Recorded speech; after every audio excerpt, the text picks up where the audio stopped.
Alright, for homework, you need to pick one of your written visual rendition ideas from last week's homework to execute digitally. You should have received feedback on which direction to go in already, or it may have been left up to you. And of course, you should also have pictures that you've taken to be able to execute this digital draft that is now being assigned for homework. Okay? Now, you may be wondering, where do I start? What do I do? Well, my first suggestion is to go online and research a bit more on what the posters in your genre of movies look like and choose some inspiration posters for your visual reference like I have here. Example, this is my professional visual inspiration poster for my movie's genre. Now what you're going to want to do is download the template. You're going to have to go into the course website, and on the left hand side of this video you'll see a link to the template for this Photoshop project. You don't want to just click on it, because if you do, it's just going to pull up a blank page. Okay, so I'm going to go ahead and close out of that. So what you want to do is you want to go and right click on it and then save it to your desktop by saying download linked file as, and then just save it to your desktop. Okay. And then you want to open up Photoshop. You're going to go to Photoshop, you're going to do a search for that template that you just downloaded. You're going to find it, select it, and hit open. And it should pop up such as you see here. You'll notice that there are two different layers. One is the credits and one is the background layer. Okay. And then what you're going to want to do is just start by opening up images and dragging and dropping them into your document. So you're just going to pick the image that you want to use. Okay. And then hit open.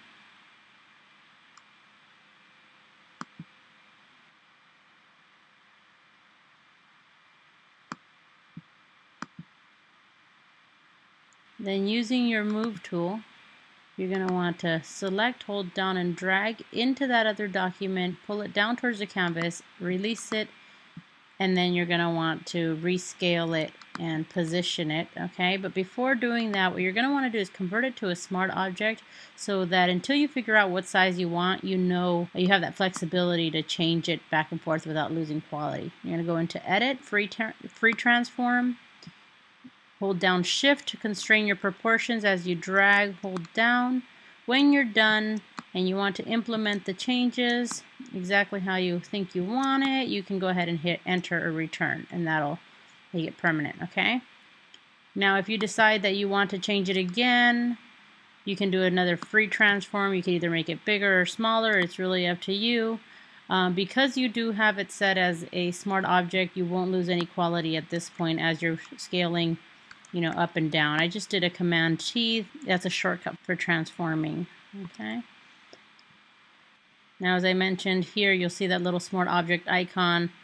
Now, you could leave it as a smart object, you know, and run smart filters on there and also do image masks and whatnot. But at some point, you might run into some issues where certain things won't apply to the smart object, and in that case what you need to do is convert it into a raster object. So once you've finished applying all the effects and making sure the size is the way you want it as a smart object, then what you want to do is turn it into a raster object by right click on it, rasterize layer. Okay. Alright, so you would continue that process. You'd continue opening images and dragging them and dropping them in here. Okay, I'm going to go ahead and close out of all these. I already have another document set up that has all the images in place so that we don't waste any time here. Okay, take a look at some of these images, the ones that I'm going to be using for this poster. The idea is that these are the images that I would have photographed, okay, or in your case the ones you would have photographed, just so you get a sense of, you know, how you would plan the imagery. There's some texture, some clouds for background.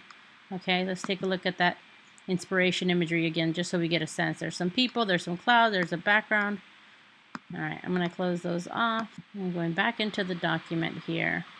And the first place you want to start is usually with the background, you know, determining what your background is. So here I have this clouds, and I notice it's not long enough. I don't just want to go and rescale it. I probably want to make a duplicate. I'm holding down my Alt key to make a duplicate, just like we could in other programs.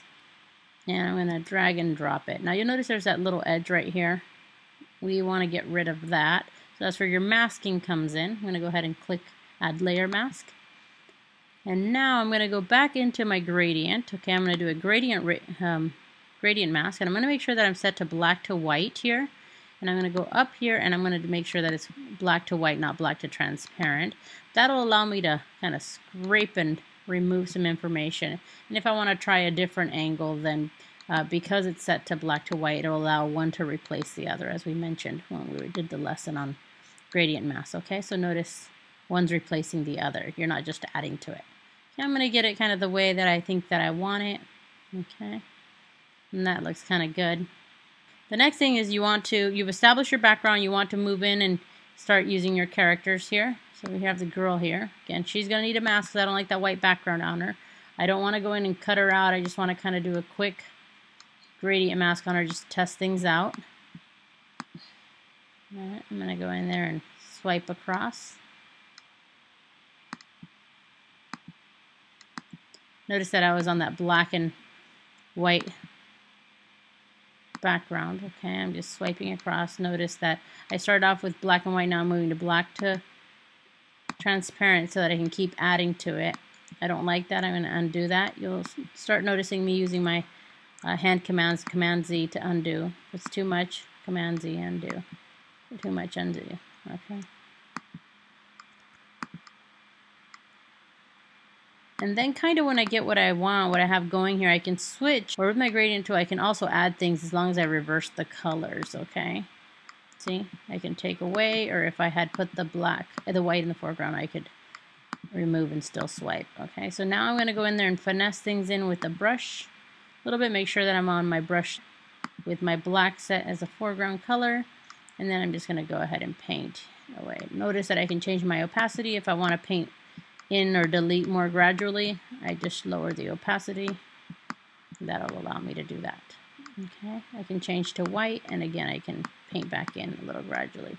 You just do that until you kind of get the look that you want. And it might be a little bit of playing around. Notice I'm going back in and forth, changing my brush size, using my right bracket or left bracket to make it smaller or bigger. I'm just kind of painting that out. It's actually masking that out.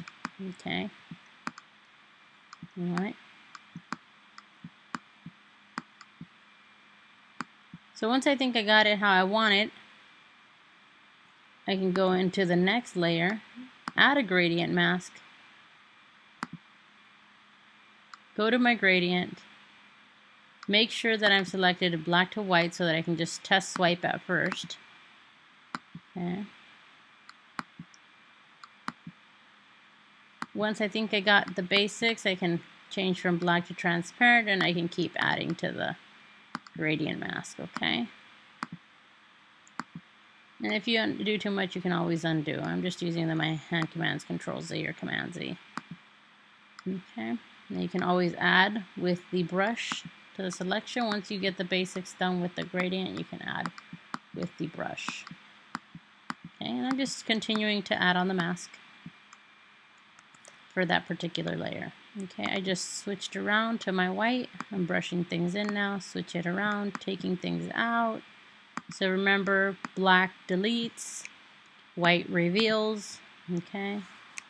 And none of it is permanent. Okay, now I have this guy here. All right, he is not black and white, as you can tell. So to resolve that, what you'd want to do is add an adjustment layer. Here's where our adjustment layers come into play. And I'm just gonna add a black and white adjustment layer. Okay, notice it turned everything black and white, including my background, which I don't want. So if you want that just to apply to one, you want to hold down your Alt key, and when you see that icon, you want to hit click, and notice that now it only applies to that guy here. Okay, all right. I'm going to go ahead and add a mask to the guy layer now so that I can clean him up just like I did the others. Okay, and now I'm swiping. I'm using gradient to transparent, so I'm just kind of testing this out. Okay, I'm just adding to it constantly. Okay, notice I'm set there, not on the first one. So it allows me to keep adding to the selection, to the mask, I'm sorry. Okay, so we're going to keep working with that. Okay, now I'm looking at this and I start noticing, like, look at her face. She's so serious and she's so serious, and then this guy's all happy. Like, he's got two girls and he's just super happy. Just doesn't thematically seem to work. Okay, so when that happens, I think, hey, let me try somebody else. This guy isn't going to work for me. All right, so let's try somebody else. And that's why taking a lot of pictures is important. Okay, so now this guy, we have him. He's kind of at an angle. That's a little bit awkward here. So what we can do is we can straighten him out. We're going to go and grab our move tool. I'm going to select him. Go to edit, free transform. I'm just going to go ahead and rotate him a little bit here so that he's kind of stuck between the middle of these two girls. And then I'm going to go ahead and add my layer mask. Okay, and then similarly, I'm going to go and I'm going to grab my gradient and then make sure that it's selected from black to white so that when I swipe I can replace if I mess up. Okay. This one is replacing the other. I'm just trying to find that perfect one to get started with, and then I can keep adding to it. Okay. So I'm going to leave that as my basics, and then I'm going to go and with my brush tool I'm going to clean up some areas that aren't quite working for me, like right in here. Okay, so in here. These are the ones I want to do manually. Notice I'm undoing and redoing as I need to. And I'm going to go back to my gradient tool. I'm going to make sure that I switch it to black to transparent so that I can keep adding to it. Keep what's already there and then keep adding to it. As you mess up, you can either undo or switch around your colors to reveal and hide things you don't want, okay? I'm just going to get this perfect, or as close to perfect as I can. I'm going to switch it with black is in the front. I'm going to go in here and then manually remove some stuff. Notice sometimes you want to fade things out. Sometimes it's too much. You can lower your opacity so that you don't erase as much at a time. Okay. Alright, make my brush bigger, paint some of this in. Basically, it's just playing around until you get it how you want and also how it looks good. Okay. Always make sure that as you're doing this that you make sure that you're on the mask and not on the layer, because if you paint on the layer, again, you will paint on the layer and replace your image. Okay. So once you think you got it how you want it, you know, it's pretty good. The guy looks pretty good. Let's look at the inspiration imagery. You can turn on the background. Now you'll notice that there's kind of a gradation between the background and the top image and the bottom image in the inspiration image. So we're going to try to do that here. So I just added a layer mask. I'm blending this down here. Okay.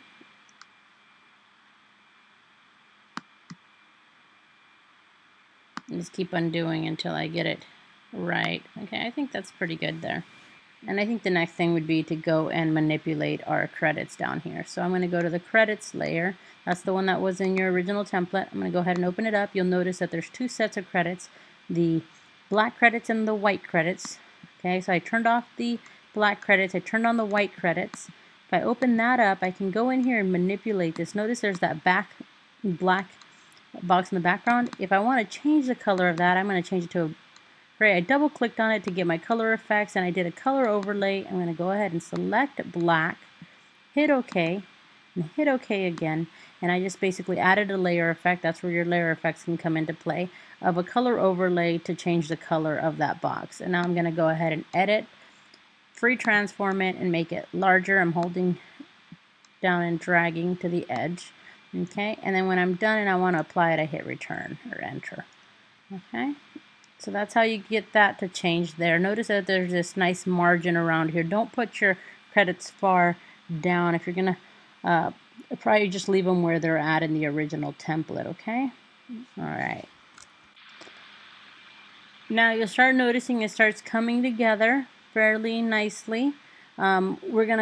We might notice that we don't like some of the colors. There's a color down here and one up here that are kind of conflicting. Even though they kind of match, they're a little bit apparent where it's different. So you can go in and make adjustments that are on the color, on the hue, or saturation, or you can colorize them. I'm going to go ahead and drag this up towards the top, okay, just so it applies to everything beneath it, okay. And now as I make adjustments, it'll apply to everything that's beneath it. Notice I'm changing the hue here. Alright, this might not give me what I want. It's still very divided. You can also change the saturation where it kind of makes that less subtle, the differences. That kind of looks cool. Okay, it's not as apparent, kind of faded back. Or you can click colorize where it affects the entire thing. There, okay? Notice we're in our properties menu here, okay? If you're looking for any of these palettes, make sure you go into Window and pull up your Properties palette, your Layers palette, and your Colors palette, okay? So now I'm going to go ahead and turn on the title because we have this space. If you notice it's missing here, you notice a little small the bigger love, and the triangle. I didn't go here and here and I made this ahead of time just to save you the trouble. Basically, you'd want to take a look at titles and see how they stylize things and then try to apply it. Now I'm turning off the hue saturation layer here, just the adjustment layer here, just so that you can see. I'm going to go in here and further tweak it. Just know that you can experiment with these. That's kind of cool too. And just tweak the colors a bit until we get kind of what we're looking for. Okay. Notice if you up the saturation, what you get. If you lower the saturation, what you get. Okay, and just play around with that.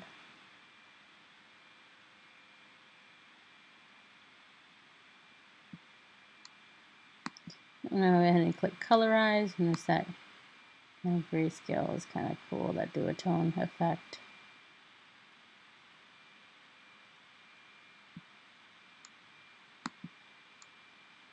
As you turn it off, you start looking at the differences between the two. Alright, once you think you kind of got what you want, sometimes you want a little bit of texture. It's kind of raw state. You can start using these things that are layer modes, and I'm going to use that texture layer. So I'm going to go ahead and turn that one on and select it. Okay, and notice it's already been placed in a location where it seems to help the composition. It's not on top of the character, so it doesn't mess up their face. Going to add a layer mode. I'm going to try like overlaying. Just notice the effect that you get in the background with that one. Okay, got a little bit lighter. I'm going to try multiply, a little bit darker. Okay, notice you see a little bit of that texture. And I'm going to try color burn, linear burn. Okay, and now you see, I'm just going to go ahead and lower the opacity here so you can see how you can also manipulate that. Okay, I'm just going to put it where it seems to visually make sense for me. Notice we got that little area here that now shows up after I've applied this layer mask and down there, so we can go ahead and clean those up. What I would need to do is make sure that I go to that layer, go into the mask. Okay, it's a layer. Go into the mask, select that, grab my brush, lower my opacity or make sure I got it set to what I want, change my brush size, make sure I'm on black so that I can remove all that extra gunk, and then start painting on that layer mask. Okay, to get rid of that little edge. If I need to add, sometimes I'll need to take off and then add just to get it the way I kind of want it. Okay, I'm going to go ahead and switch to black to remove a little bit more towards that bottom with that arm. Okay. Yep. Similar, I can go into her layer. I just switch to my move tool. Now I'm going to her layer. Okay, I'm going to make sure I'm on the mask. Select the brush tool, make sure that I'm on white so I can paint some of that back in, and then on black to delete some of that edge that came back right there. Okay.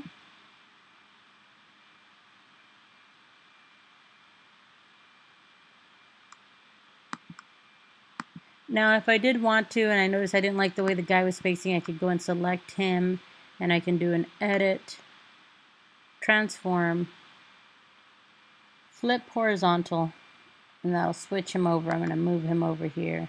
Just so you can see, you could test things out, like the direction that they're facing to reflect them or whatnot. Okay, I don't really like the way that is, so I'm going to go ahead and switch it back. I just wanted to show you that you could do that with the characters as well. So I'm going back here. Okay. Now I'm just going to go back in here and tweak the colors a little bit more just to try different things now that I have that new texture. Okay, notice I'm just grabbing that hue saturation layer again, and I'm now making it opaque, lowering the opacity. So it does hold some of the color that's beneath it and some of the new color, that adjustment layer has, but notice when it's full opacity, it's one strength and then it goes lower, so it kind of merges the two. You can just play around with those until you get what you want. Okay, so here you have it, a poster. It took about 25 minutes here to do it with the instruction. Sometimes taking the photographs is what takes the longest once you get the hang of the software, okay? So that's pretty much it. When you have this done, you want to go in there and do a file save. Save it to your desktop, save it to your flash drive so you have a backup. And when you're done with your draft, go ahead and save your draft to the appropriate assignment in Lolima. If you have any questions, I led at hawaii.edu or 808-343-9565, or you can hit me up on Skype.